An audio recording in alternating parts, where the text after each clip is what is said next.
Detik terakhir Prabowo Puan. Indra Adil.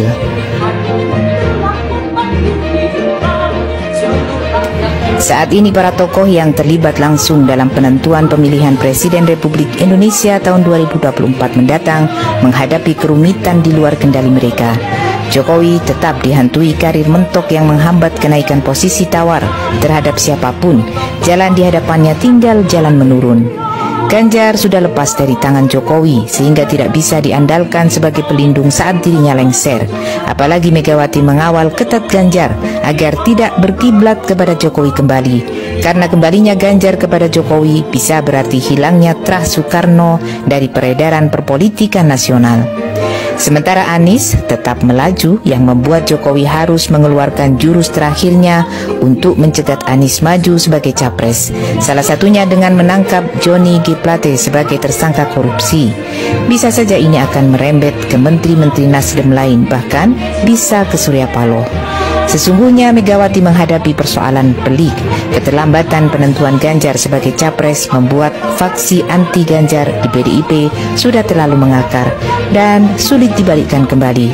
Kekecewaan Puan Maharani yang juga dirasakan pendukung Puan di PDIP membuat kampanye Ganjar tersendat-sendat. Sangat sulit mengangkat elektabilitas Ganjar yang sebelumnya sudah ditinggal pendukungnya. Kecenderungan Jokowi kepada Prabowo membuat PDIP terkucil dan P3 sebagai satu-satunya partai koalisi PDIP hanya memiliki lokomotif tanpa gerbong. PDIP terancam degradasi moral, bahkan degradasi posisi dalam pemilu mendatang. Bagaimana dengan Ganjar? Kasus lama yang belum tuntas yaitu tentang suap 520.000 US dollar dalam EKTP saat ia menjadi anggota DPR diusik kembali dengan porsi extraordinary. Keberpihakannya kepada pemodal seperti kasus Wadas dalam menghadapi rakyatnya sendiri saat menjabat Gubernur Jawa Tengah diangkat ke level yang lebih memojokkan tanpa bisa dibantah. Bencana banjir, rusaknya infrastruktur, serta tingkat kemiskinan yang meningkat di Jawa Tengah ikut menggerus nama Ganjar. Dan keberpihakan Jokowi kepada Prabowo telah menarik gerbong pendukung Jokowi ke kubu Prabowo. Adapun Anies di Pilpres 2024 menghadapi serangan brutal berkepanjangan. Ancaman LBP dan Jokowi kepada SP sebagai Ketua Umum Nasdem tampaknya tidak main-main.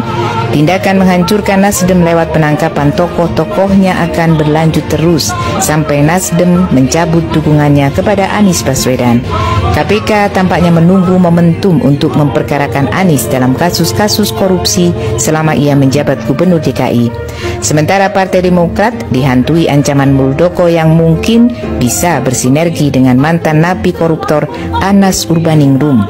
Jika Muldoko sukses membegal Demokrat, maka berakhir pula perjalanan Anies.